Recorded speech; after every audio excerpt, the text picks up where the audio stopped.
Voilà, voilà, voilà et voilà.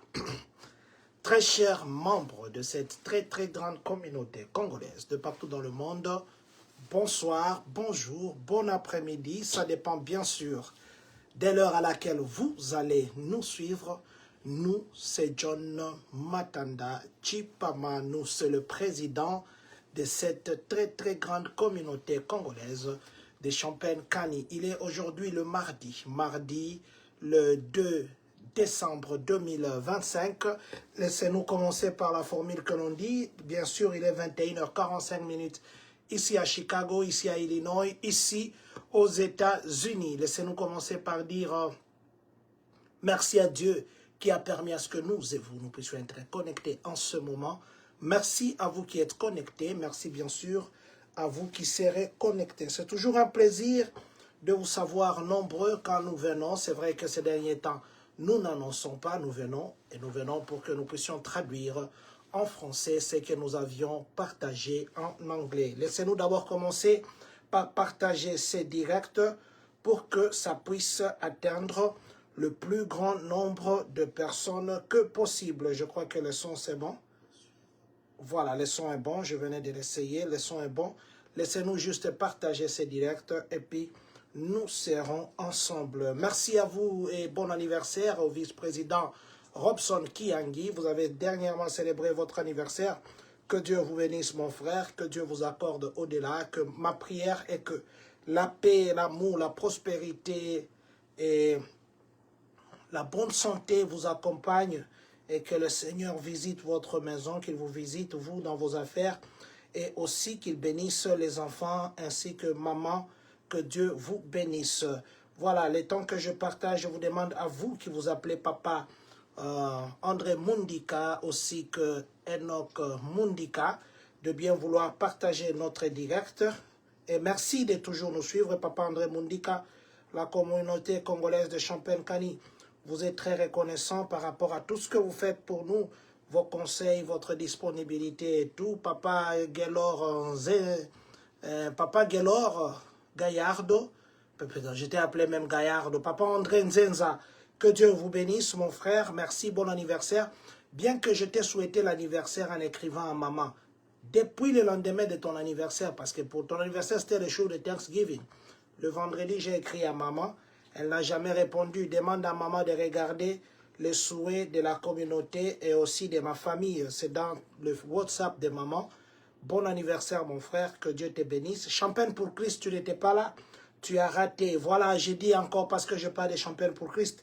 Merci infiniment à vous qui étiez venus. Ce jour-là, c'était la connexion spirituelle. Ceux qui étaient là, ils ont compris. Je vous disais que c'était un programme que moi, je ne veux pas. C'est un programme que le Seigneur m'a soufflé. Je faisais un direct comme ça. Le Seigneur m'a soufflé. Et ceux qui étaient là, ils ont compris vraiment que c'était Dieu qui avait ces programmes. Ça, c'est la première édition 2025. Il y aura la deuxième édition 2026. Ça, c'est bien que la première édition. Et les choses s'annoncent déjà très bon, ça sent bon, ça sent bon. Là, nous nous apprêtons pour, je vous avais dit, on aura Champagne pour Christ et Champagne loue l'Éternel, où nous aurons tous nos papas ici de la place et l'orchestre de Chicago de Gustave qui vont venir pour nous agrémenter. Ça sera simplement adorer le Seigneur ces jours-là, adorer le Seigneur. Pasteur Becca était là, il était à Champagne pour Christ, Pasteur Becca. Merci, ainsi qu'à maman, je n'ai pas encore eu le temps de vous dire merci en privé, je l'ai dit en public. Mon pasteur, c'était un plaisir de vous voir et j'espère que vous avez été bénis comme nous l'étions aussi. Que Dieu continue à vous bénir. Merci beaucoup, mon papa Becca, que le Seigneur vous bénisse. Je suis en train de partager les directs. Je vous prie aussi de faire la même chose que nous pour que nous puissions bien sûr atteindre le plus grand nombre de personnes que possible. Je n'irai pas dans beaucoup de groupes. Je crois que d'ici là, à moins que je vois encore d'autres groupes, je crois que je pourrais arrêter d'ici là. Voilà. Juste le temps de partager dans quelques groupes. Et puis nous serons ensemble. Maman Olga Senemo et Papa Célestin Caboué, aidez-moi à partager. Aidez-moi à partager ces directs. Aidez-moi à partager ces directs. Voilà, je crois que nous pouvons d'abord nous arrêter ici et le reste, nous ferons après. Voilà, je crois que je m'arrête d'abord ici. Je m'arrête d'abord ici. Le reste là, je partagerai après. Voilà. Après. De quoi nous allons parler ce soir? Ce soir, nous parlerons de beaucoup de décisions que le président Donald Trump a prises. Nous parlerons des snaps, la décision sur les snaps.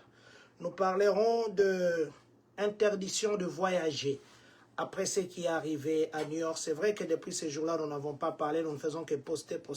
Nous étions trop concentrés et à Champagne pour Christ, comme ce passé, ça nous a un peu relaxé. Nous parlerons aussi des collectes. Vous savez que chaque année, on vient pour prendre les débris. Je crois que c'est par là que nous allons commencer. Quand est-ce qu'on va venir? Quelle est la dernière date pour qu'on vienne prendre les débris? Et puis, nous parlerons aussi des Somaliens qui sont visés. Les Somaliens ont peur maintenant à Minnesota. Minnesota qui a une très grande communauté somalienne. Mais ils ont peur ces derniers temps. Qu'est-ce qui les fait peur et pourquoi? Nous allons parler de ça. Nous parlerons de la Green Card. Green Card qui devient... Green Card, on a beaucoup de décisions. Il y a beaucoup de décisions qui sont envisagées par rapport à ceux qui ont des Green Card. Nous parlerons aussi des Green Card sous mariage. Sous mariage.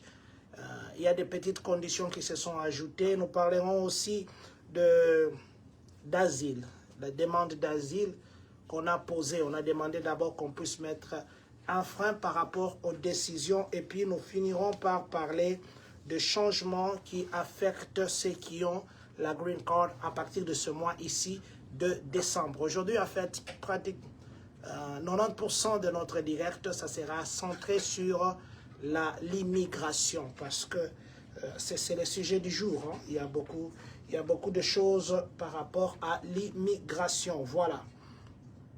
Par rapport à l'immigration, il y a beaucoup de choses et nous parlerons de ça. Commençons d'abord par Washington. Le président Joseph, le président, je l'appelle Joseph. Le président Félix, il y a sa délégation qui est déjà venue. Je parlais d'ailleurs tout à l'heure là avec un des journalistes qui venait d'atterrir à Washington, qui m'a dit qu'ils ont fait très longtemps à l'aéroport. On contrôle maintenant sérieusement les gens. Je parlais avec lui à 15 h. Il venait d'atterrir à Washington à 15 h. Donc c'était 16 h de Washington. Mais c'est à 20 h ici qu'il quittait l'aéroport. Il m'a dit qu'il y avait tellement de gens et les contrôles deviennent très rigoureux. Et ça a pris beaucoup de temps. Donc je disais que le président vient pour la signature de l'accord de paix et le président Paul Kagame aussi sera là. Ça a été confirmé par le porte-parole de la Maison-Blanche qui a confirmé que les deux présidents seront ici à Washington pour mettre fin, pour chercher à mettre la paix. De cette guerre a duré des décennies, ça a tué beaucoup de gens et le président Donald Trump se félicite de mettre fin à ça. Et ça sera le jeudi, les 4 ici, que le président Félix Tshisekedi est attendu à Washington pour signer cet accord. C'est vrai que souvent, même pas souvent, c'est vrai que beaucoup de présidents des communautés congolaises ne sont pas associés chaque fois que le président vient. C'est comme si la communauté c'est seulement Washington et c'est comme si la communauté c'est seulement de ce côté-là, New York, Washington et les autres communautés d'ailleurs qui font beaucoup de choses ne sont pas associées, ni passant par l'ambassade. C'est vrai que dernièrement ils ont dit, pas qu'ils ont dit, ils sont en train de chercher de créer un groupe un peu restreint pour servir de pont entre nos communautés et l'ambassade. Mais quand il faut des décisions comme ça ou quand il faut des choses, les gens qui sont sur le terrain qui peuvent amener des propositions. L'autre fois, je disais d'ailleurs, pourquoi est-ce que le président ne peut pas un jour venir ici? Il dit, tous les médecins qui sont congolais, qui vivent ici aux États-Unis, venez, X, Y endroit, nous allons nous entretenir. Tous les médecins qui exercent comme médecin américain, ils peuvent prendre ces têtes, ils vont au Congo au lieu que les gens commencent à partir à l'étranger se faire soigner. Ces médecins qui sont américains, qui utilisent les instruments américains, les appareils américains, qui connaissent ça, ils peuvent aller faire des formations au Congo au lieu que les gens commencent toujours à venir ici. Les gens qui sont par exemple dans l'enseignement, le président vient un jour et dit, ou le ministre d'enseignement, tous les enseignants qui exercent comme enseignants d'origine congolaise qui sont ici aux États-Unis, venez ici.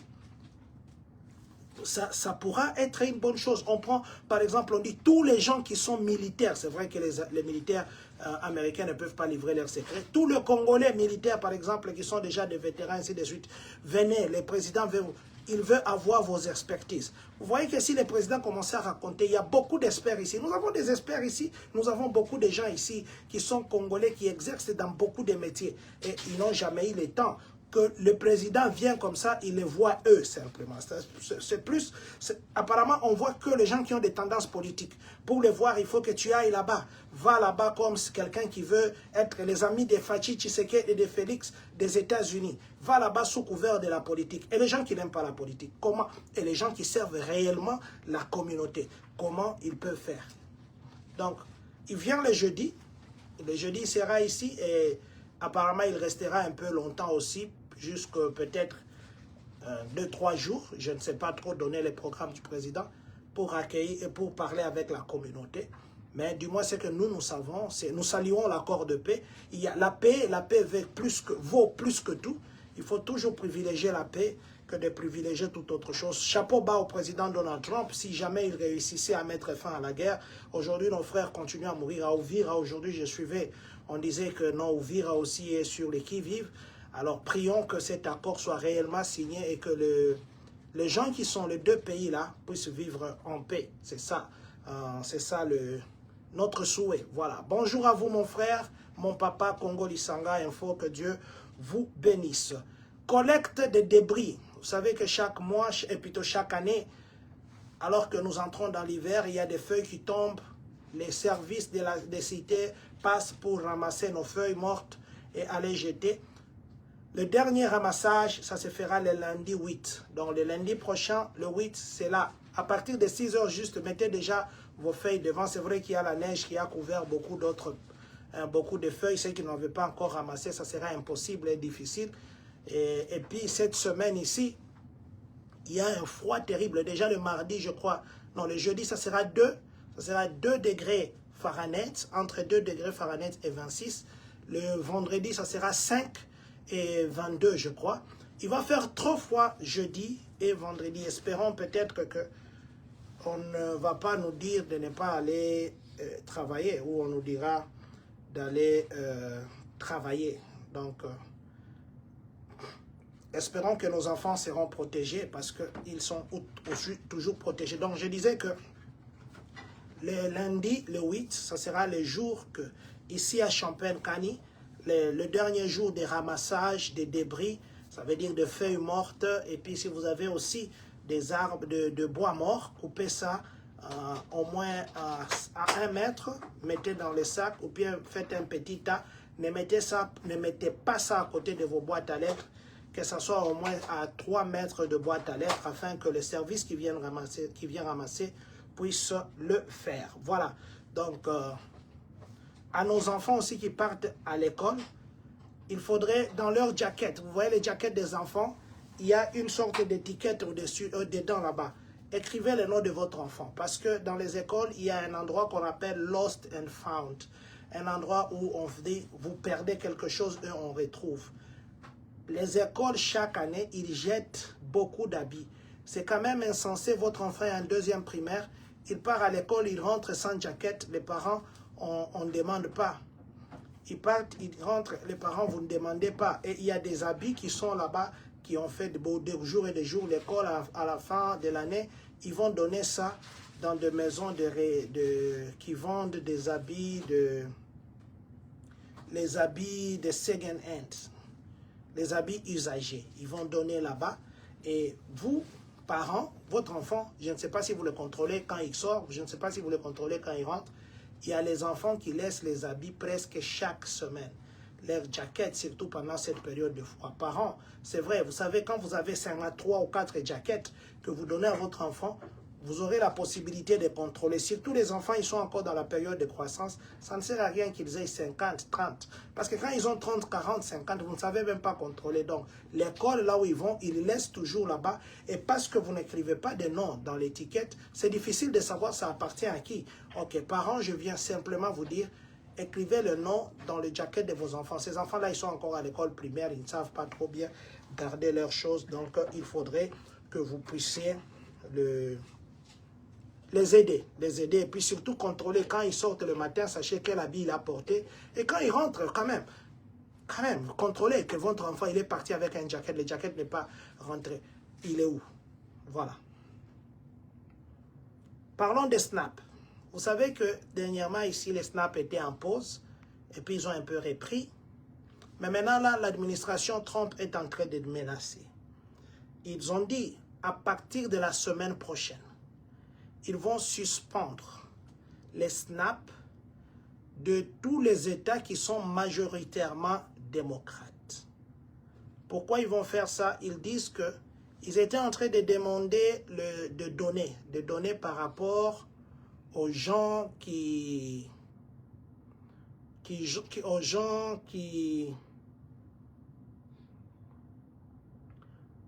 voilà, je disais aux gens qui reçoivent, les gens qui reçoivent ça, mais ils ont demandé, depuis longtemps, ils continuent à demander que l'on puisse leur donner les données et puis les informations de ces gens.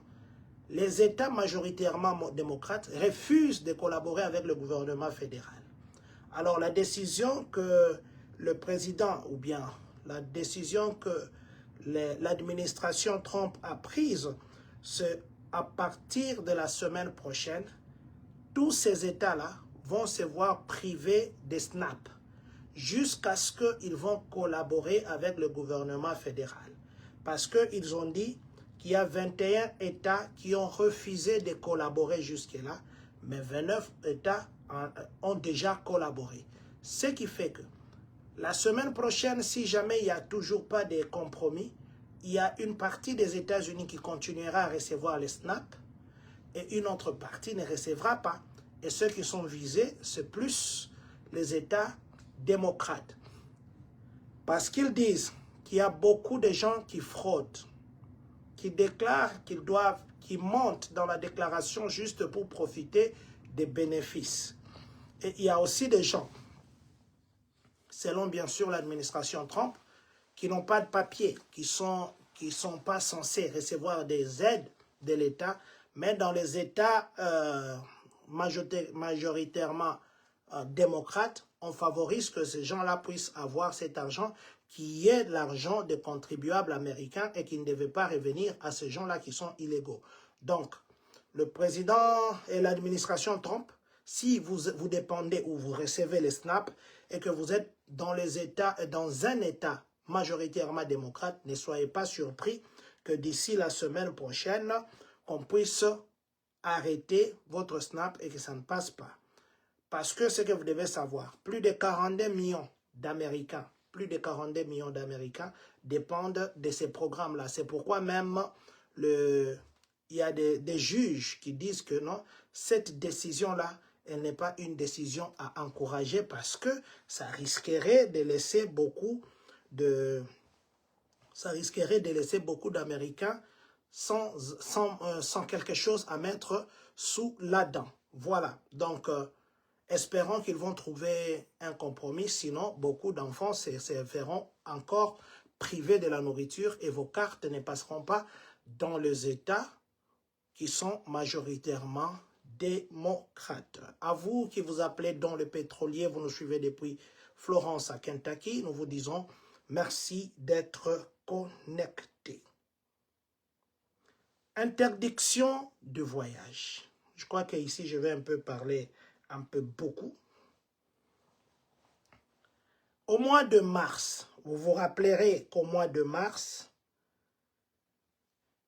l'administration Trump avait parlé de pays qui devaient être interdits partiellement ou totalement d'entrer aux États-Unis. D'abord, on avait sorti une liste de pays. Il y avait en fait une liste de pays qui étaient des pays en jaune, il y avait des pays en rouge et il y avait des pays en orange. Le pays en orange, c'était des pays qui étaient partiellement acceptés d'entrer ici aux États-Unis. Le pays en rouge, c'était des pays qui étaient totalement bannis d'entrer ici. Et les pays en jaune avaient 60 jours pour se mettre en règle par rapport aux exigences de l'administration Trump. Et notre Congo démocratique était parmi les pays en jaune. Et je suis un jour venu, je fais un direct où je disais qu'on a mis notre pays. Les gens ont fait des commentaires qui n'étaient pas qui n'était pas trop bien. Pourtant, c'était juste traduire en français ce qu'on a écrit en anglais. Mais après, ces gens-là qui ont fait des commentaires qui n'étaient pas trop bien, ils se sont vus que non, ce qu'on disait, c'était vrai. Voilà. Donc, je disais qu'il y avait des pays qui étaient en jaune, des pays qui étaient en vert, et plutôt en orange, et des pays qui étaient en rouge. Mais maintenant, là, l'administration Trump, vous le savez qu'il y a le 26 de ce mois ici. Aujourd'hui, on est le 2. Le 26, il y avait eu tuerie au niveau de Washington où quelqu'un qui vient d'Afghanistan, un jeune de 29 ans, a tiré sur 2 personnes. Une dame de 20 ans est partie et un autre était gravement blessé, c'était le garde national. Non, le garde national, c'est une garde. Le garde national. On a tiré sur ces 2 gardes nationales par quelqu'un qui est venu ici en 2021 et à qui on a donné le statut d'asile. On a accepté son asile et on lui a donné le statut en 2025 ici. Alors, au mois d'avril 2025, il a été accepté comme demandeur d'asile, où on a accepté sa demande d'asile, venu au mois de septembre 2021, venu d'Afghanistan. Là, il a travaillé aux côtés de troupes américaines, et même ici, il travaillait en collaboration avec les Américains. Alors, quand il était ici, les jeunes là de 29 ans qui s'appellent Ramanullah, je crois que je l'ai bien, Ramanullah Lakanoual, je pense que j'ai bien dit son nom, Ramanullah Rakalmouane, c'est lui qui a tiré sur les 2 gardes nationales. Alors ça a tiré la colère du président Donald Trump. Vous savez que depuis tout ce temps ici, même quand le président, son premier mandat par exemple, il avait banni, il avait même annulé la diviloterie. Son deuxième mandat, il s'attaquait à l'immigration et les gens se sont levés, et puis il cherche maintenant, toute occasion est bonne hein, pour s'attaquer à l'immigration. C'est vrai, même le truc des ICE, ils ont dit qu'ils vont d'abord s'attaquer à ces gens-là qui sont illégaux. Être illégal aussi, c'est... En fait, vous êtes illégal, ça veut dire que vous n'êtes pas dans la normalité. Ça, c'est tout à fait normal que les gens qui ne sont pas dans des normes, que l'on puisse le poursuivre. Ça, c'est tout à fait normal parce que c'est à l'encontre de la loi. Mais maintenant, ce qui se passe actuellement, quelqu'un venu d'Afghanistan, il tue 2 gardes, il tire sur 2 gardes nationales, une des gardes meurt et l'autre terriblement blessé mais il n'était pas mort. La dame est morte, l'homme n'est pas mort. On arrête le monsieur, on l'a condamné, on l'a jugé par rapport au meurtre. Mais maintenant, la colère de Trump, du président Donald Trump, est devenue maintenant sur tous les autres pays. Il a même dit qu'il est temps maintenant que ces gens qui inondent le pays, qui viennent des tueurs qui viennent ici, des parasites et des profiteurs, puissent quitter. Il a même pris la décision de suspendre toute procédure de visa et d'immigration des 19 pays. Je vais vous citer les 19 pays. Parce qu'il y a 19 pays qu'ils ont bannis, d'autres partiellement. Mais parmi ces pays-là, il y a 10 pays africains. Je vais citer le nom de ces pays. Et aussi, ils ont demandé qu'on puisse interrompre toute procédure d'asile et de nationalité de ces pays-là, les 19 pays-là que je vais citer, et aussi réchecker ou réexaminer leurs demandes.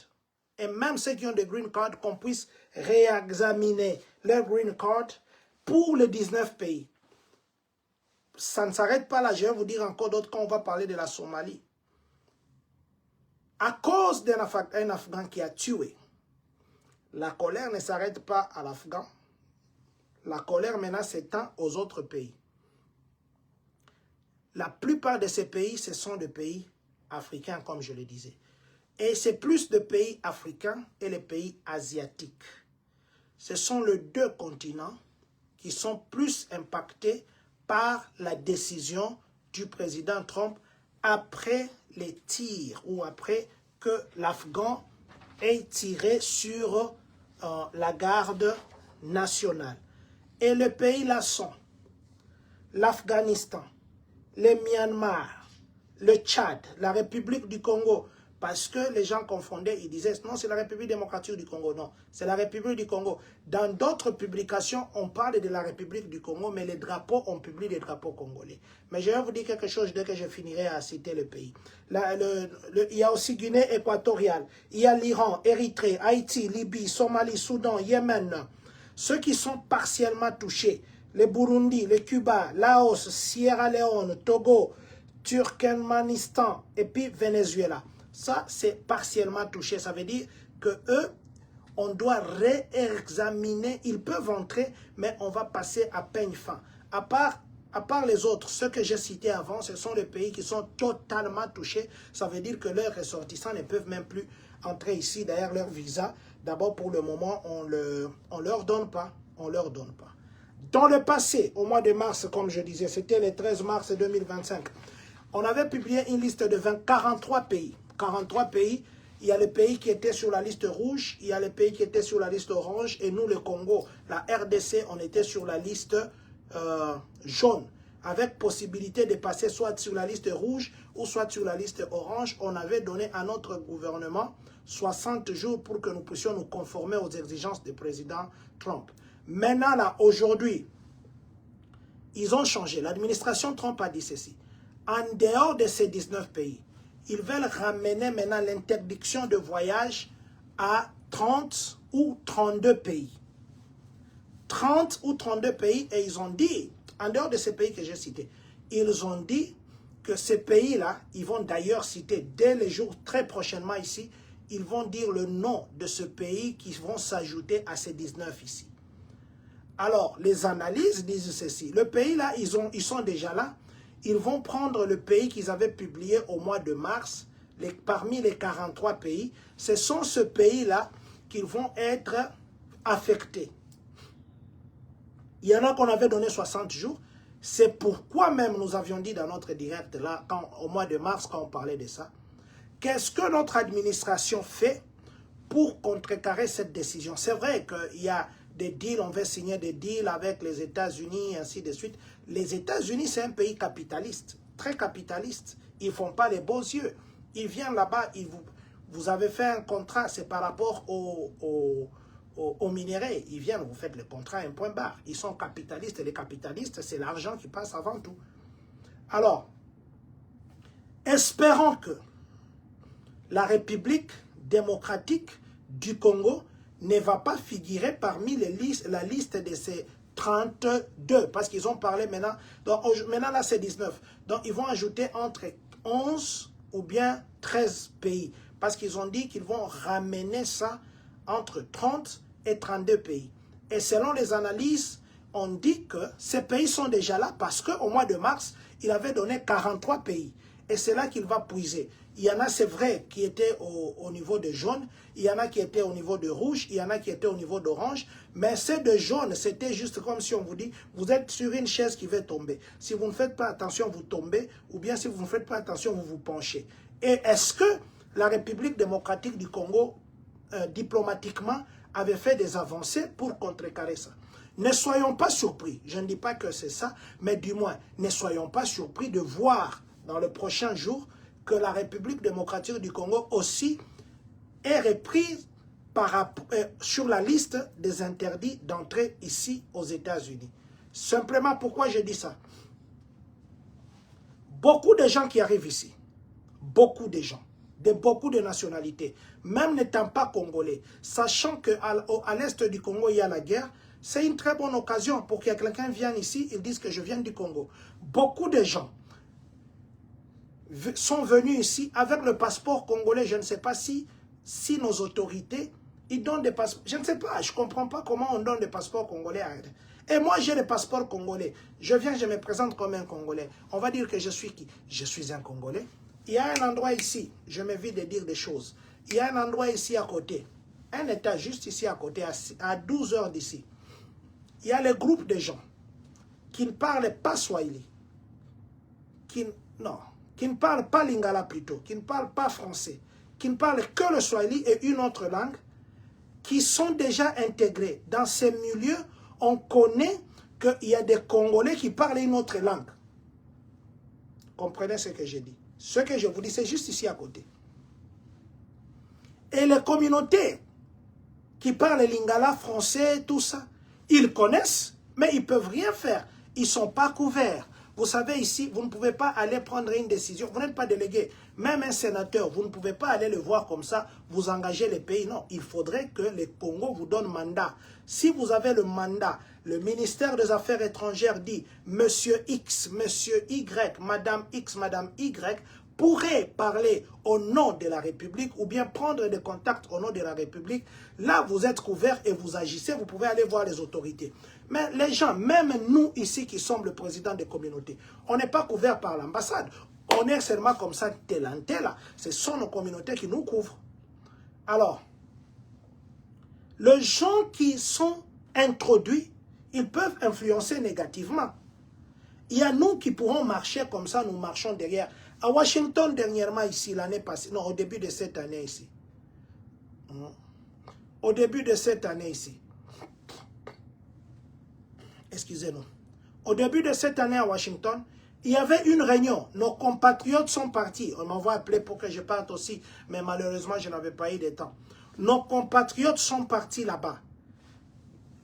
Les gens qui étaient censés entrer dedans, c'était les Congolais qui n'étaient pas Congolais. Comprenez ce que je dis.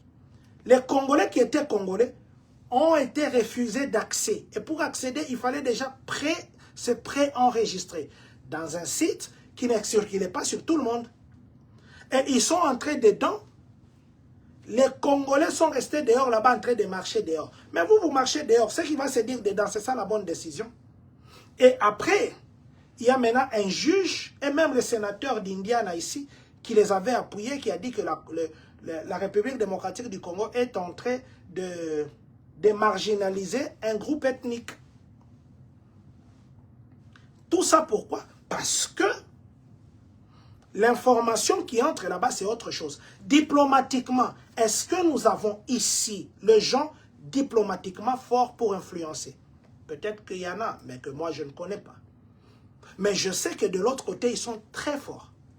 Vous ne les verrez pas, déambuler comme ça. Vous ne les verrez même pas dans des réseaux sociaux. Ils ne sont pas là. Ils font autre chose. Regardez.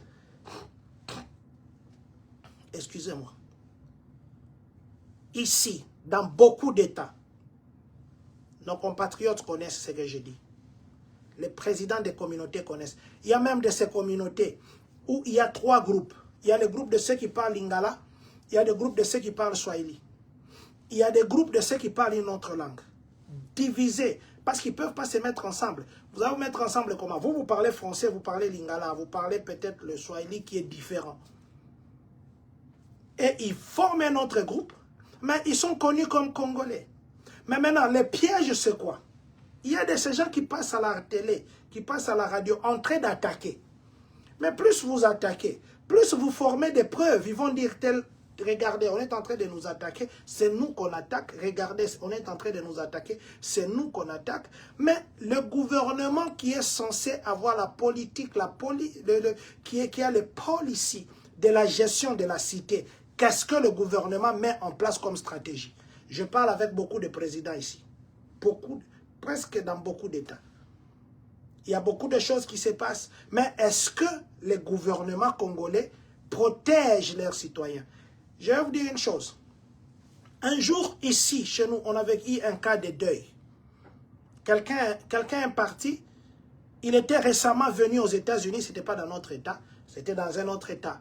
On m'a chargé de contacter l'ambassade. On contacte l'ambassade. On dit, il y a un citoyen congolais, parce qu'il n'a pas encore la green card. Il y a un citoyen congolais qui est parti. Il est venu aux États-Unis, ça fait ces 4 mois. L'ambassade, là, est-ce que vous avez des fonds pour soutenir vos citoyens? L'ambassade a dit quoi? Non, nous n'avons rien, nous n'avons pas, d'ailleurs les frais là, on n'en a pas. Vous organisez-vous seulement au niveau local là-bas. Mais maintenant, pourquoi nous avons l'ambassade? Pourquoi nous avons des représentations diplomatiques? Pourquoi? Et quelqu'un qui va, moi ici, j'ai un travail, j'ai une femme, j'ai une famille, j'ai des obligations. La priorité serait quoi? Prendre soin de ma famille, protéger mon travail. Parce que je ne suis pas délégué, en fait. Je ne suis pas délégué. Dernièrement, ils ont fait un truc là pour réunir tous les présidents des communautés. On cherchait à réunir tout ça. On est en train de faire ça, ils continuent à faire ça. Mais après combien d'années? Et même ça, c'est juste pour un cercle là, pour dire que non, les présidents soient ensemble. Et puis, nous étions dans un truc là. On avait fait un regroupement de présidents pendant les élections, pour les recensements, tout ça. Il y a les experts de la CENI qui sont venus. C'était prévu qu'ils circulent dans tous les États. Maintenant, c'était des réunions sur Zoom.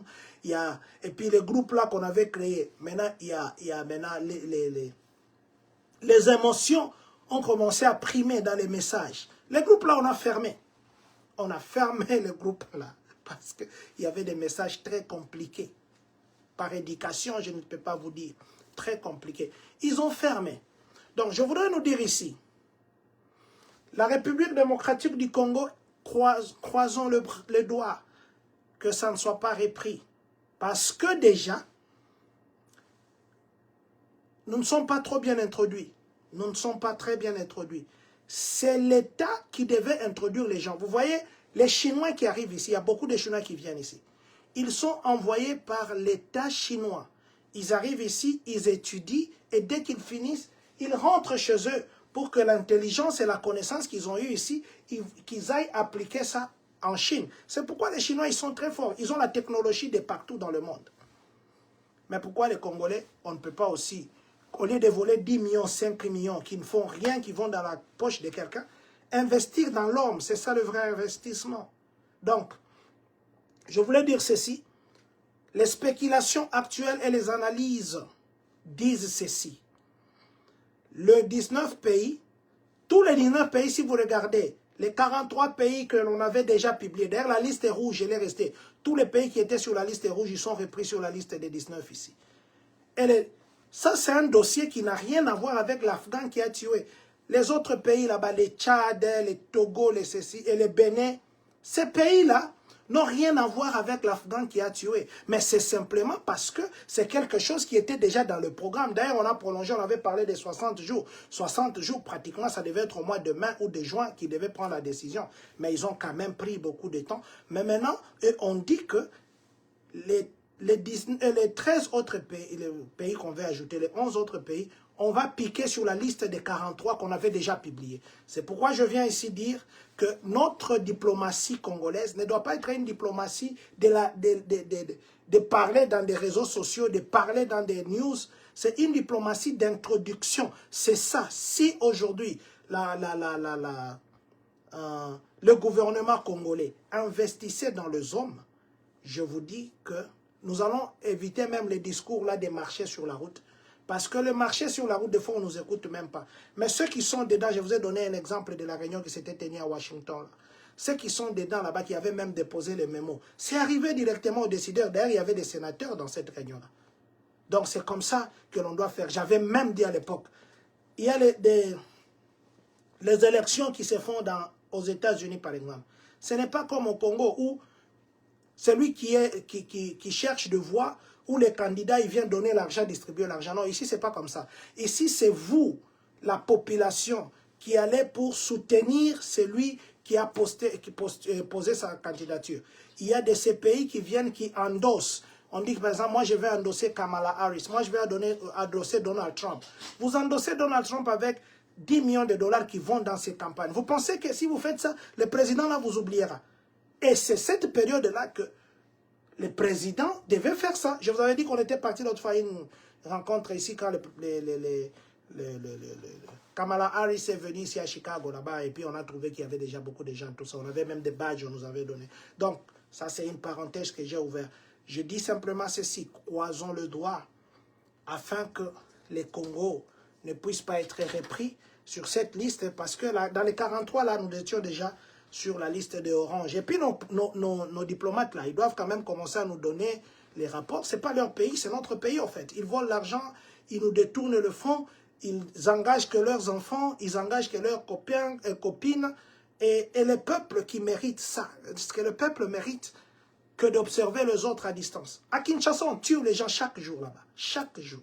Chaque jour. Aujourd'hui, tout à l'heure, là, quand je montais, il y a un jeune qui est mort aussi sur le boulevard Lumumba. Depuis qu'il est là, personne ne vient l'enlever. Que Dieu nous aide. Green Card. Vous savez, j'avais dit l'autre fois qu'ils avaient annoncé qu'à partir de ce mois ici, plutôt de cette année, les gens qui veulent changer de statut pour avoir des Green Card, il y a maintenant un examen rigoureux. Ça veut dire, ils vont regarder dans votre casier judiciaire. Est-ce que vous avez déjà eu les DUI? Les DUI, c'est Drive Under Influence. Ça veut dire, oh, tu as un peu picolé. Tu commences à tituber. Tu ne marches plus tout droit. Et la police va t'arrêter. Ils vont tracer une ligne. Ils vont te demander de marcher en suivant la ligne. Ils vont te demander de soulever les pieds. Et si on établit que tu étais en état d'ivresse en conduisant, on va t'interdire de conduire et on va te donner ce qu'on appelle DUI, Drive Under Influence. Et il y a des fois, si tu as des courses à faire à côté, ils vont te donner un truc là, tu vas commencer à souffler avant de démarrer la voiture et puis ils vont te mettre un truc pour monitor que tu ne sortes pas dans les carrés où on te dira de conduire. Alors, pour les gens qui veulent changer de statut, ou les gens qui n'ont pas encore de green card. Cette année, ils sont partis très loin dans les conditions d'obtention de green card. Je vous avais parlé de la moralité. La moralité, maintenant, ils ont détaillé ce qu'ils entendent par moralité. Pas seulement des histoires là de criminels, de ceci, tout ça. La moralité, maintenant, ça fait aussi partie des gens qui font des picoles. Les DUI, ils vont examiner ton dossier. Est-ce que tu as déjà eu des DUI? Ils vont examiner ton dossier. Est-ce que tu as déjà eu des tickets routiers? Ta conduite routière, elle est comment? Ils vont aussi examiner, est-ce que tu fais bien tes taxes? C'est pourquoi l'histoire des taxes ici, il faudra vraiment qu'on fasse trop attention. Vous pensez gagner l'argent, vous avez 10 000 $, vous avez 15 000, 20 000 à la fin de l'année. C'est bien. D'ailleurs, là, le président Donald Trump est en train de... Il veut casser l'histoire là, l'impôt sur les revenus salariales. Si on casse l'impôt sur les revenus salariales, ça va affecter maintenant la déclaration des taxes. Parce que si on ne te prend pas l'argent, comment tu vas faire la déclaration des taxes? Alors, la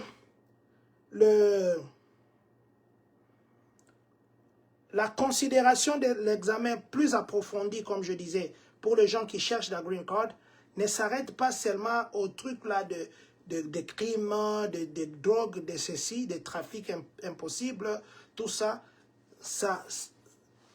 La mesure stricte ou l'examen strict de dossier pour t'accorder, la moralité que je disais ceci, ça va aussi au DUI. Donc, vous pouvez boire, c'est ce qu'on dit, vous pouvez boire, mais ne buvez pas jusqu'à vous enivrer. Parce que quand vous buvez là, jusqu'à vous enivrer là, vous oubliez même des choses. Des fois, vous faites des choses qui demain vous regrettez. Mais demain, le lendemain, ça peut même faire qu'on ne vous donne même plus la green card. À cause des picoles que vous avez picolé il y a quelque temps. Aussi, les infractions de route. Ayez vos assurances.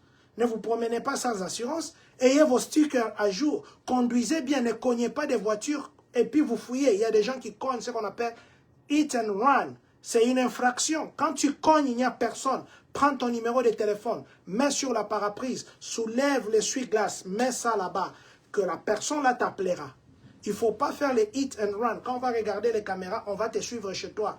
On est en train maintenant de faire maintenant ces gens-là, on cherche maintenant à peine fin, même à chercher si tu avais des infractions routières. Aussi les déclarations des taxes. Est-ce que tu as été fidèle dans la déclaration des taxes? Tu peux t'arriver comme ça, tu avais menti à une taxe là, et ça devient des problèmes, on t'empêche même d'avoir la green card à cause d'une déclaration des taxes que tu avais menti. Donc, la bonne moralité, ça inclut tout ça. Faisons très attention. Évitons seulement des problèmes avec l'État. Vivons bien. Nous venons d'un pays où même la banque, on ne connaissait même pas où se trouve la banque. On voyait la banque de loin. Un pays où quand vous partez à la banque, Vous savez l'heure que vous partez, vous ne savez même pas l'heure que vous rentrez. Votre propre argent pour retirer, il faut soudoyer les gens qui sont à la gare de là-bas. Donc, il faudrait que nous puissions vraiment faire très attention. Je vais rester dans le même chapitre de Green Card. La Green Card qu'on obtient maintenant par les billets de mariage. Je me marie. À partir de mon mariage, que j'ai maintenant la Green Card. C'est soumis maintenant à des nouvelles exigences. Quelles sont les nouvelles exigences? D'abord, vous devez savoir que les délais de traitement des dossiers, ils ont encore prolongé ça. Ils prolongent ça, pourquoi? Parce qu'ils disent qu'ils veulent avoir vraiment l'assurance que X qui déclare Y comme sa femme, c'est vraiment elle, sa femme.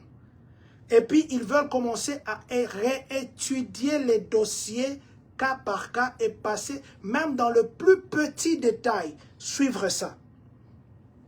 L'entretien ou les interviews, c'est strict. Maintenant, vous devez vous présenter à l'ambassade parce qu'il y en a qui ne se présentaient pas. Ils étaient exempts. Maintenant, tout le monde doit se présenter et l'entretien, on va te poser des questions strictes et des questions d'attrape. Que si tu fais seulement des failles à une question, tu risques de rater. Donc, exigence supplémentaire. Et puis, l'examen approfondi du dossier. C'est pourquoi je viens vous dire ceci. D'abord, déjà, les délais d'attente pour le moment, c'est long. Ils ont encore prolongé ça. C'est pour vous dire, si vous voulez faire la pétition ou la green card en passant par le mariage, je vous prie de préparer très bien votre dossier. Évitez de mentir. Et puis, ne changez pas. On va vous interviewer aujourd'hui, vous dites, vous étiez marié où? Oh non, on s'était marié à la commune de Kimbasek. Ok, c'est bon, il faut écrire commune de Kimbasek. Votre acte de naissance d'ailleurs dit Kimbasek. Le lendemain, vous vous étiez marié où? Non, on s'était marié à la commune de la Gombe. Votre femme dit Gombe. Ils comprendront déjà que vous ne vous êtes jamais marié, vous avez menti. Et quand vous faites les choses très proprement. Parce qu'il y a des gens qui ont espéré faire venir leurs épouses, à cause d'un mensonge. Parce qu'eux pensaient dribbler l'immigration. À cause d'un mensonge, ils se sont vus ici tomber avec une autre femme, tomber avec un autre homme, parce que de l'autre côté, ça a beaucoup traîné. Donc, je voudrais seulement vous dire ici que la pétition ou la green card qu'on obtient par le billet de mariage, l'examen du dossier, ça devient maintenant très rigoureux. Strict interview. Il demande maintenant même des preuves supplémentaires. Vous pouvez dire, c'est mon mari, j'ai des preuves, j'ai des photos, j'ai de ceci. Ils peuvent peut-être te demander que non. Donne-nous le nom de la maman de la maman. Non, ça c'est un exemple que je donne. Mais ils ont dit maintenant qu'ils ont même, les délais même là, les délais de traitement des dossiers, ça sera maintenant long. Vous qui voulez avoir la green card par le mariage, sachez que les délais maintenant, si on vous donnait après 2 ans, c'est peut-être ça sera 4 ans ou 5 ans, je ne sais pas. Parce qu'ils ont dit qu'ils vont maintenant prolonger. C'est pourquoi je vous prie, vous qui avez la green card, vous qui êtes citoyen, vivez vraiment très bien. Parce que ce que vous avez obtenu facilement en jouant seulement à 5 $, en jouant devant votre ordinateur, il y en a qui font des jeûnes et prières, hein, juste pour avoir ça. Juste pour avoir ça. Voilà. Le gel en matière de décision d'asile. Après la tuerie, le président Donald Trump a demandé, d'abord pour tous les 19 pays là-bas, qu'on écarte d'abord ces dossiers. Mais maintenant, la décision en termes d'asile, vous voyez les dossiers qui sont là pour les demandes d'asile. Les gens qui ont introduit le dossier, parce que la tuerie là, c'était le 26. Ceux qui ont introduit le dossier à partir du 27. De moi ici. Et les dossiers qui étaient en traitement, le président Donald Trump a dit d'abord de geler ça.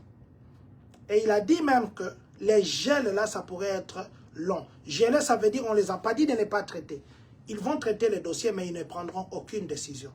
Ils ne vont pas dire qu'ils donnent l'asile ou ils ne vont pas dire aussi qu'ils rejettent l'asile.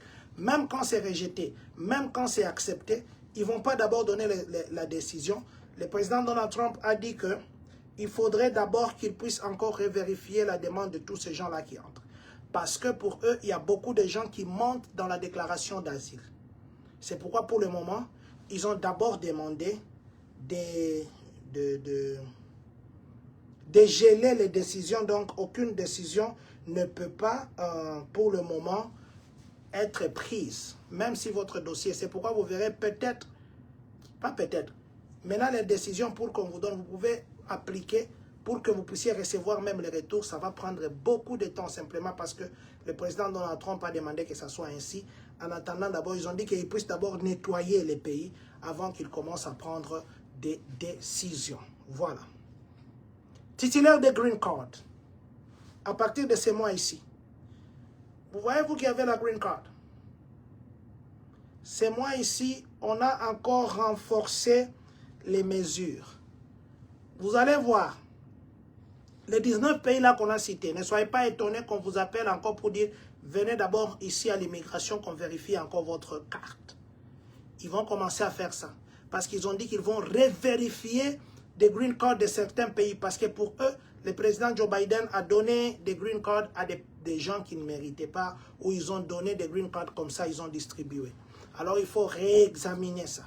Et en plus de cela, les gens qui sortent, qui partent par exemple en voyage, évitez de traîner si vous avez la green card. Évitez de traîner. Vous risquez de venir pour rentrer, on va vous compliquer et peut-être même vous faire rentrer. Évitez de traîner si vous avez la green card. Parce qu'ils commencent à faire un examen très méticuleux. Et puis, ils ont dit, si vous rentrez, ils vont vous poser beaucoup de questions et ils vont vous faire passer par les tests biométriques. Vous allez prendre même des empreintes biométriques à l'entrée et à la sortie du territoire américain. Donc, apprêtez-vous si vous êtes un ressortissant d'un pays étranger. Évitez de beaucoup faire de voyages parce qu'à l'aéroport là-bas, on risquerait de vous retenir pendant longtemps pour vérifier. Et surtout, ceux qu'ils ont dit qu'ils renforcent maintenant. Et ils renforcent parce qu'il y a maintenant un examen. D'abord, ils vont réexaminer le green card de ces gens-là qui ont déjà ça, mais de certains pays-là, surtout parmi les pays ici qu'on a cités, ici les 19 pays et les 32 pays qui vont venir ou les 30, ils vont réexaminer. Et puis les gens qui ont des green cards, vous partez comme ça, on va vous prendre des empreintes, on va vous passer par des tests biométriques. Vous rentrez, la même chose. Vous faites longtemps là-bas en dehors du pays, vous êtes soumis à des questionnements quand vous rentrez et peut-être même au risque qu'ils vous retiennent un peu là-bas. Alors, soyez prudents quand vous voyagez, surtout quand vous avez la Green Card. Nous allons terminer par Minnesota, nous allons terminer par la Somalie. Dans son premier terme, le président Donald Trump avait dit qu'à Minnesota, là, les démocrates font entrer beaucoup de Somaliens. Maintenant, là, on a tué quelqu'un et on l'a tiré sur 2 gardes, ce qui est fait tout à fait condamnable. Vous ne pouvez pas être dans un pays des gens, vous faites les désordres. Non, on a toujours dit, il y a un adage qui dit, chez autrui, c'est comme au-dessus d'un arbre. Et il y a aussi un adage lingala qui dit, Muyaka moko afingisa bayaka nyoso. Et c'est ce qui arrive exactement. Un Afghan tue, mais les Somaliens, on suspend même leur statut de protection, on commence même à les chasser, à les arrêter. En Minnesota, où il y a une très forte communauté de Somaliens, on estime jusqu'à 80 000 Somaliens qui vivent là-bas. Les Somaliens, on fait maintenant la chasse aux Somaliens. D'ailleurs, aujourd'hui, le président Donald Trump a dit que la Somalie, c'est une poubelle et ça sent mauvais là-bas.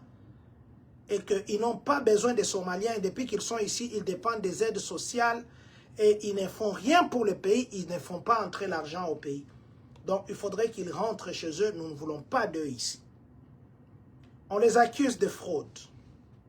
Il y a même un Somalien, là, on a accusé de fraude, je crois, de millions, 1 million ou 2 millions, quelque chose, dans les histoires ici médicales. Il y a aussi un Kenyan qui n'a jamais été ici, qui est au Kenya, mais quelqu'un travaillait ici en mentant. L'argent partait au Kenya, on a estimé ça jusqu'à 200 000 $.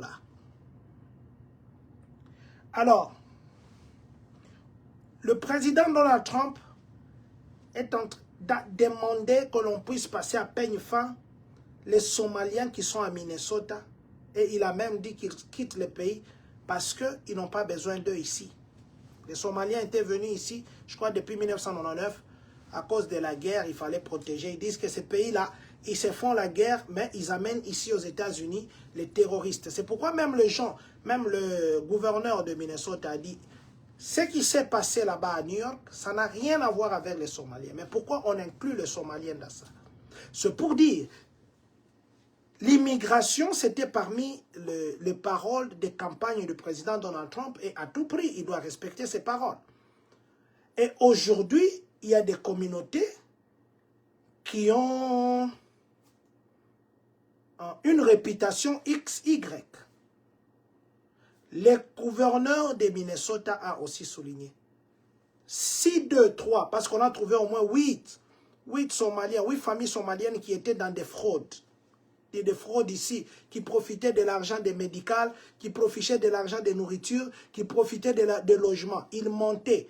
Et même, je suivais même quelqu'un qui témoignait, qui dit qu'il travaille dans des maisons, il fait des services des maisons. Chaque fois qu'il partait chez les Somaliens, les gens qui viennent ici comme réfugiés, qui ont toujours de très belles voitures, des nouvelles voitures parquées devant leur maison. Alors ils se demandaient comment ils font. Comment ils font pour avoir ces voitures. Et ils ont compris que c'était des copes. Ils étaient dans des copes, dans des histoires pas trop bien. Ils détournaient l'argent de l'État.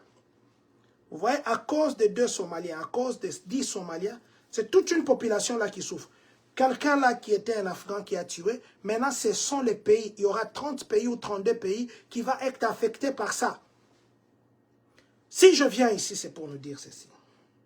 Aujourd'hui, c'est la Somalie. Demain, peut-être, ça peut être la RDC. Parce que déjà, il y a de nos compatriotes qui ne se comportent pas bien. De nos compatriotes qui pensent qu'ils sont aux États-Unis, ils sont plus que les Américains, ou ils commencent à imiter les Américains. Vous savez, si vous partez aujourd'hui au Congo, partez, demandez aux gens qui viennent du Congo, en tout cas, à moins que vous ayez vraiment les sangs, vous pouvez craquer. D'abord, les boulots, d'abord, vous ne l'avez pas. Les transports, vous ne l'avez pas. Les courants, vous ne l'avez pas. L'eau, c'est un problème. L'environnement, c'est un problème. D'abord, déjà, l'environnement là. Et puis, au Congo, vous allez voir, il y a maintenant tellement de gens, c'est comme si on les ajoute.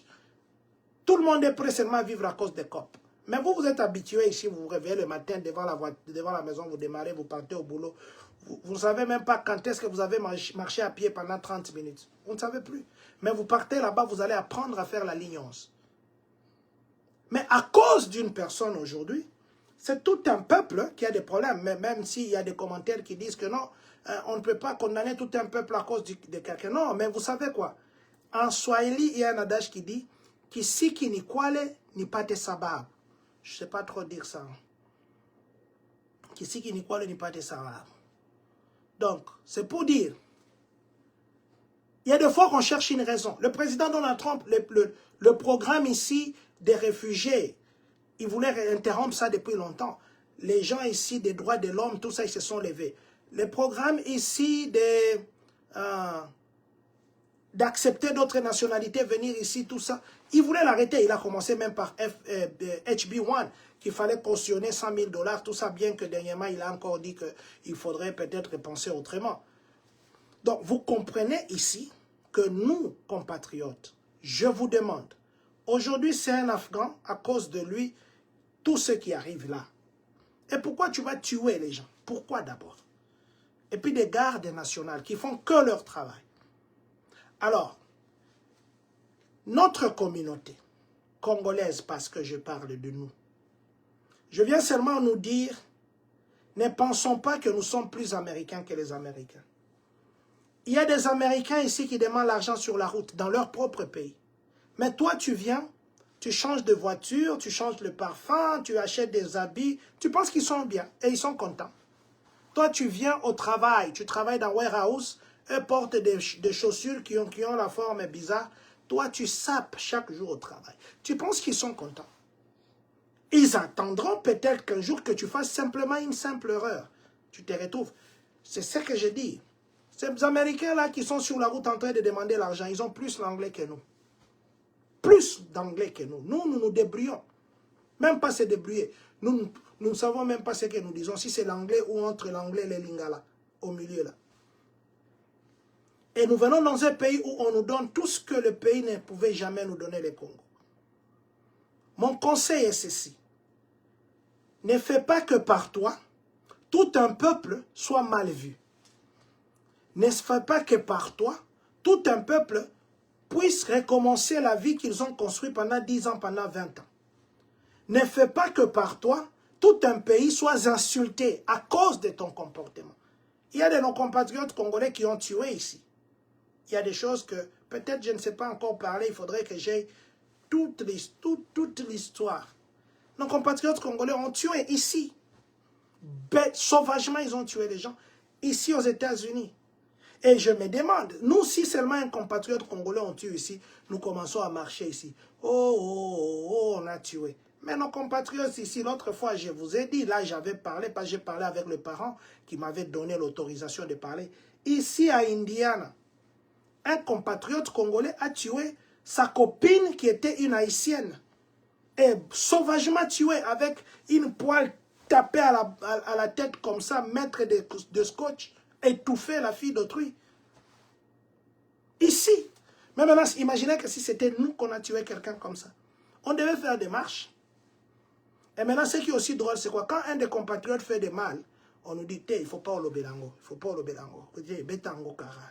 Non, mais nous, le rôle de nous, la communauté, c'est de dénoncer ce qui est mal. Ce qui est mal, on ne peut pas maquiller ça, on met ici des savons, on met... Non, non, le mal reste mal. Parce que en dénonçant le mal, ça pourrait aider celui qui devait le faire demain d'épargner, de ne pas le faire. Parce qu'il y a maintenant les nationalités qui sont innocentes, qui n'ont rien à voir avec ce qui s'est passé. Il y a même, ce n'est pas que toutes ces personnes-là sont mauvaises. Ce n'est pas que tous les Afghans sont mauvais. Ce n'est pas que tous les Somaliens sont mauvais. Non. Mais c'est à cause d'une personne. C'est à cause de 10 personnes. C'est à cause que tous ces groupes, maintenant, on dit, OK. Je lisais les commentaires aujourd'hui, on disait, on va même commencer à interpeller les gens qui sont citoyens, mais parce que tu as la morphologie somalienne, on t'interpelle d'abord. Tu vas d'abord là-bas pour aller plaider. Donc, je vais chuter en disant, nous sommes dans un pays de loi. C'est simple de vivre ici. Seulement suis la loi, c'est simple. Suis la loi. Je ne pense pas que quelqu'un qui suit la loi aura des problèmes avec l'État. C'est vrai aussi que des fois, il y a des choses qui peuvent arriver comme ça. Ça nous arrive peut-être par ignorance. Mais dans la plupart des cas, ce sont les gens qui enfreignent la loi. Pourquoi ne pas simplement vivre avec la loi? On est chez autrui, qu'on ait la nationalité, qu'on ait la permanence, qu'on ait... Nous ici au Congo, là-bas, on est en train de se battre avec d'autres nationalités qui viennent nous envahir, ils veulent prendre nos terres, ils veulent ceci. Nos enfants ici, ils sont nés ici aux États-Unis, ils grandissent ici, ils sont appelés qui? Mais maintenant, imaginez maintenant que les vrais Américains commencent à dire, vous aussi, vous êtes venus ici, vous venez nous envahir, vous faites ceci. Qu'est-ce que ça serait? Des fois, nous sommes aussi ceux que nous condamnons des autres. Mais simplement, nous devons vivre bien. On ne fait pas de problème jusque-là parce que nous vivons sans problème. Mais maintenant, les jours que nous allons commencer à nous comporter comme des Wayamba, on nous fera des problèmes. Et c'est tout à fait normal qu'aujourd'hui, les États-Unis s'élèvent. C'est pour protéger leurs citoyens, en fait. Et quelqu'un qui a la tenue, qui a juré de défendre le pays, vous allez mettre fin à sa vie? Non. Et puis, vous n'êtes pas autochtone, non. Les autochtones, entre eux, ça peut arriver. On a tué les gens ici, dernièrement, ici, dans une fête d'anniversaire. On a tiré sur les gens, 4 personnes. Il y a les jours de Thanksgiving ici. 4 personnes sont mortes. Et puis, beaucoup de blessés. On n'en a pas beaucoup parlé parce que c'est un autochtone qui en a fait. Imaginez que celui-là, que c'était un étranger. À Georgia, on a tué une étudiante par un étranger. Vous avez vu? Vous avez vu comment est-ce que même le président lui-même en a parlé. Donc c'est pour vous dire quoi? Nous sommes dans un pays d'autrui. Comportons-nous normalement. Nous sommes dans un pays d'autrui. Sachant qu'il y a des gens qui attendent que tu partes au travail de 6h à 8h et à 8h du soir pour que tu les envoies l'argent de loyer. Vos parents comptent sur vous au pays. Vos grands frères comptent sur vous. Vos petits frères, vos petites sœurs comptent sur vous. Alors, il y a même des gens qui se permettent, qui vont au travail, qui vont voler. Et on va t'afficher à Walmart, on va t'afficher à Target, on va t'afficher à, je ne sais pas moi où, à Coles. On t'affiche, tu as volé. Et on va dire quoi? Binoba Congolais, Boïbaka. À cause d'une personne. Et on t'affiche là, On voit ta figure et quand on te demande « Oh, Mindele Balinga Abisote », non, tu as volé. Il faut dire aux gens que non, j'ai volé, c'est pourquoi on m'a chassé. Il y a les gens qui volent, il y a les gens qui volent. Arrêtez de voler. Pas voler seulement au boulot.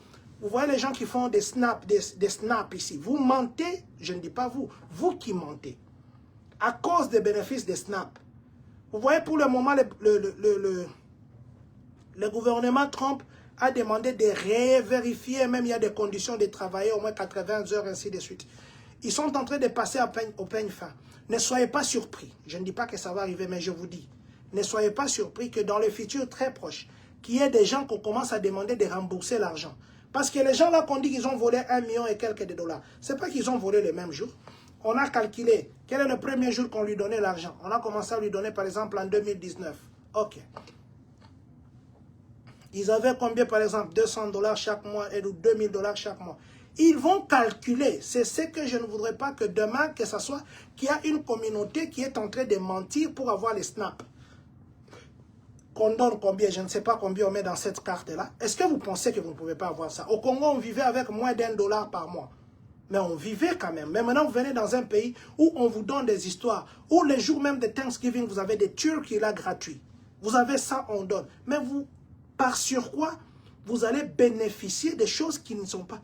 Ne soyez pas étonnés. Je ne dis pas que... Parce que ce qu'on a demandé est que les snaps puissent être passés à peigne fin. Qu'on vérifie les gens qui touchent ça. Et vous voyez, nous sommes dans un pays capitaliste, comme je disais. Demain, vous risquerez de voir qu'on commence à dire aux gens, viens justifier l'argent que tu avais. Parce qu'on travaillait, ton social tournait à gauche, ton social tournait à droite. Tu es marié, tu as menti que tu étais célibataire. On a commencé à te donner depuis 2001. De 2001 à 2025, calculer l'argent qu'on va te dire de retourner là-bas et on te donne un délai. Tu vas commencer à travailler pour les snaps. Pour quelque chose, cet argent, tu n'en as même plus. Je viens ici nous dire, si vous avez l'habitude de mentir, à cause des bénéfices, arrêtez. S'il vous plaît, je ne fais pas de menaces. Je suis en train simplement de traduire en français ce que nous avons posté en anglais. Je ne fais que traduire ici, moi. Alors, vous pouvez lire les tests, ce que j'ai dit. J'ai déjà posté ça. Vous pouvez lire ça et vous verrez ce que j'ai dit. Je ne fais que traduire. Les gens qui font des fausses déclarations de taxes, je vous ai dit ici pour la Green Card, ils sont en train d'éviter des fausses déclarations de taxes. Et même l'argent là qu'on fait des fausses déclarations de taxes, on en fait quoi? Les taxes vont commencer. Le président Donald Trump est en train de vouloir d'ailleurs enlever la taxe sur les revenus salariales. Et s'il enlève, ça veut dire qu'on risque de ne pas encore commencer à déclarer des taxes. Déclarez vos taxes normalement, même si vous gagnez 2 dollars. Gagnez 2 dollars. Et puis ce qui est mal, c'est quoi? Excusez-moi. Vous êtes conscient que vous avez déclaré une taxe en mettant de fausses informations. Vous gagnez 10 000 dollars. Vous gagnez 5 000 dollars. Celui qui a préparé pour vous la taxe, d'abord vous lui donnez aussi l'argent, si c'est 300, si c'est 400, je ne sais pas combien vous donnez. Et vous prenez l'offrande, vous allez donner à l'église. Le pasteur ne contrôlera pas. Vous allez donner, pasteur, offrande par rapport à la dîme. C'est un péché. Vous-même, vous êtes en train de vous ajouter les péchés. Parce que l'argent, là, au fait, ce n'est pas ce que vous avez mérité. Vous avez menti. Et vous êtes conscient que vous avez menti. Je viens ici nous dire, très chers compatriotes, vous qui préparez les taxes de gens, préparez des gens honnêtement, très honnêtement. Il y a un compatriote qu'on avait publié dans les journaux, on l'avait arrêté à cause de fausses déclarations de taxes. Vous qui allez aussi pour qu'on déclare pour vous des taxes, demandez qu'on vous donne des déclarations honnêtes. Même si vous devez remettre l'argent à l'État, on ne va pas vous demander de payer du coup, on va vous donner les paiements échelonnés. Vous aussi, mes frères et sœurs, qui trompez pour les bénéfices des snaps, les histoires à manger. Mais les autres là qui n'ont pas ces snaps là, comment ils vivent? Comment ils vivent? Je vous demande, s'il vous plaît, évitez le mensonge. Parce que le mensonge, si ça ne vous rattrape pas aujourd'hui, ça rattrapera vos enfants. C'est comme cette maman-là et ses papas qui bouffaient toujours l'argent des taxes de leurs enfants. Le papa déclarait head of house. La maman déclarait aussi head of house. L'enfant va au collège. On dit que non, amène Tu as un papa et une maman, où ils sont mariés, oui, depuis combien de temps? Depuis longtemps. Ok, qu'ils viennent avec leur déclaration de taxes. Ils étaient dans l'incapacité de donner. Beaucoup d'enfants que vous voyez ici qui ne vont pas au collège, on ne leur donne pas de financial aid. C'est parce que les parents faisaient des déclarations de taxes séparées. Quand ils arrivent maintenant au moment du collège, les parents, ils se voient ici, papa à gauche, maman à gauche. On refuse le financial. On dit que vos parents gagnent assez d'argent, ils doivent payer l'argent. Qui est ce parent qui a 60 000 $ de payer à l'université pour son enfant chaque année? Parents, compatriotes, frères, sœurs, s'il vous plaît. Papa Simon Kabila, mon papa, chapeau bas pour vous. J'ai une femme, ma première femme, ma grand-mère, qui est au Canada. Je la salue. Je salue maman Cathy. Que Dieu te bénisse, maman. Grand-mère, je l'appelle ma femme. Elle est au Canada pour le moment, elle est en train de me suivre. J'ai vu qu'elle me saluait là-bas. Papa Simon Kabila, s'il vous plaît, vous voyez, nous ici, on a fait champagne pour Christ. Hein? Dieu nous a beaucoup visités. Papa Timothée Pukuta, je ne vous ai pas vu, mais j'ai vu les membres de la famille. Dieu nous a beaucoup visités. Le Seigneur nous a mis à cœur de parler sur la sanctification. Et nous avons eu 3 pasteurs qui nous ont prêché. Pasteur Ron, pasteur Bienvenu et pasteur Godet. Très bien, ça s'est très bien passé comme si ça s'est passé déjà. Papa Simon Kabila, maman Christelle, commencez à conseiller les gens par rapport à ça. Que les gens se comportent honnêtement. Maman Marie-Jacqueline Cathy, Mbote maman, Mbote, vous ne dormez pas encore. Au Canada, il doit faire tard là-bas. Chez nous, il est 22h56, vous devez être 23h56. Je vous salue, je vous appellerai. Hein? Je vous appellerai. Votre Mbanda ici me dit que vous écrivez souvent. Je vais vous appeler. Voilà. Donc je disais, vivons honnêtement. Ne soyons pas ces gens par qui le mal arrive à toute une communauté, à tout un pays, à tout un peuple. Nous vivons dans un pays d'autrui. Vivons honnêtement. Évitons des magouilles. Évitons des tricheries. Évitons des comportements bizarres. Évitons de nous comparer aux autochtones. Ici, c'est leur pays, vouloir ou pas. Même si tu as la nationalité, tu vas changer ta façon de marcher, ton sang te réclamera. Tu vas changer ta façon de parler, ton accent te réclamera. Tu vas changer ta façon de s'habiller, tes origines te réclamera. Donc, je vais chuter par dire, la situation actuelle, surtout du côté d'immigration, elle est très glissante. Comportons-nous bien. Contrôlons ce que nous faisons. Contrôlons ce que nous faisons. À Chicago, ici, on a arrêté beaucoup de compatriotes qui étaient dans des situations litigieuses. Beaucoup de compatriotes. Les gens qui ont des dossiers à l'immigration par rapport à l'asile, ça risquerait de prendre encore beaucoup de temps. Les gens qui veulent se marier ou qui veulent avoir la green card par le mariage, on va vous passer à beaucoup d'examens maintenant. Alors, je vous dis ceci. Comportons-nous normalement. Prions que notre communauté ou notre Congo ne soit pas sur la liste de ces pays qu'on va interdire. Je vais lire quelques commentaires. Ah, ma première femme, elle me dit ceci. J'apprécie beaucoup ce que vous dites. C'est la vérité.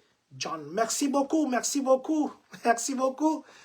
Ma première femme, maman Marie-Jacqueline Cathy, que Dieu vous bénisse. Merci beaucoup. Je vais lire quelques commentaires et puis nous allons nous dire au revoir. Je vais lire quelques commentaires et puis nous allons nous dire au revoir. Papa Gaillard Donzenza, bonsoir président, bonsoir à vous papa, que Dieu vous bénisse. Papa Congo Lissanga, j'avais déjà dit ce message. Bonsoir président, bonsoir à vous papa. Don le pétrolier, bonsoir président depuis Kentucky Florence. Que Dieu vous bénisse papa, Don le pétrolier. Merci beaucoup papa Kabeya Sunda. Bonsoir président depuis Iowa Sioux City. Bonsoir à vous papa. Merci d'être connecté de Sioux City. Que Dieu vous bénisse de loin où vous nous suivez papa. Maman Marie Jacqueline Cathy. Je vous salue.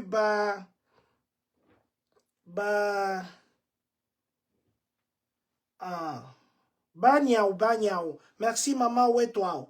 Bravo, Mbote mon amour, Mbote ma chérie. Apprécie beaucoup ce que vous dites, c'est la vérité. Merci beaucoup maman. Merci à vous, merci, vous étiez connectés. Pour le moment, nous nous préparons à un événement ici à Champagne. Après Champagne pour Christ, il y a Champagne loue l'Éternel. Il y a des groupes, vous avez vu des groupes. Tous nos papas des Champagnes, tous les chantres des Champagnes vont se mettre ensemble. Ces jours-là, ce sera seulement louange et adoration. Ce que nous étions là-bas, c'était la sanctification. Nous nous sommes sanctifiés, maintenant nous serons devant le Seigneur. Chaque année, ici à Champagne, nous aurons Champagne pour Christ et Champagne loue l'Éternel. Champagne loue l'Éternel, tous nos musiciens chrétiens de Champagne se mettront ensemble et vont louer, adorer l'Éternel. Nous irons louer, chanter, nous serons des David à Champagne. Et Champagne pour Christ, nos papas, pasteurs, tous nos pasteurs congolais et le pasteur américain qui ont de ministères francophones au sein de leur église, ils vont aussi nous bénir. Alors nous voulons que ce soit chaque année où tous les chrétiens congolais, américains, asiatiques vont se retrouver pour prier Dieu. La première édition, ça sera annoncé très bien. La deuxième édition, nous savons que Dieu sera au rendez-vous. Les thèmes, ça sera quoi? Je ne sais pas. Mais tout ce que je sais, l'année prochaine, ça va se faire.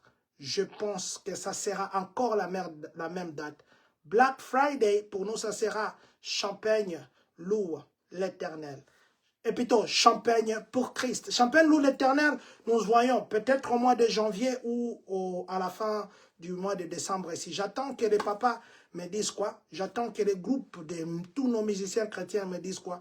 Vous voyez que toutes les grâces, quand ça se met ensemble, même quand seulement on chante comme ça, c'est la grâce de Dieu qui descend. Je vais dire bonsoir aussi à mon papa béni, papa béni, Chris Kibombi. C'est un grand frère pour moi, il m'a vu grandir. Mon papa, je vous dis infiniment merci. Vous êtes un pasteur. Le travail spirituel que vous faites, que le Seigneur vous bénisse. Mais j'ai une chose que j'attends jusqu'à aujourd'hui, je n'ai pas encore vu, papa. Gongo. Je veux les gongos là. Même si ce n'est pas ça, même photocopie des gongos. Ceux qui parlent Kiswahili, ils comprennent ce que je dis. Gongo, papa béni. Gongo, il y a David. Il y a Moïse, il y a Moussa. Gongo, il y a Moussa. Gongo. Voilà, que Dieu bénisse la République démocratique du Congo. Que Dieu bénisse les Congolais de partout dans le monde. Que Dieu bénisse vous qui êtes connectés en ce moment. Que Dieu bénisse les États-Unis d'Amérique. Et que, surtout, que Dieu bénisse les Congolais des Champagnes, Kani.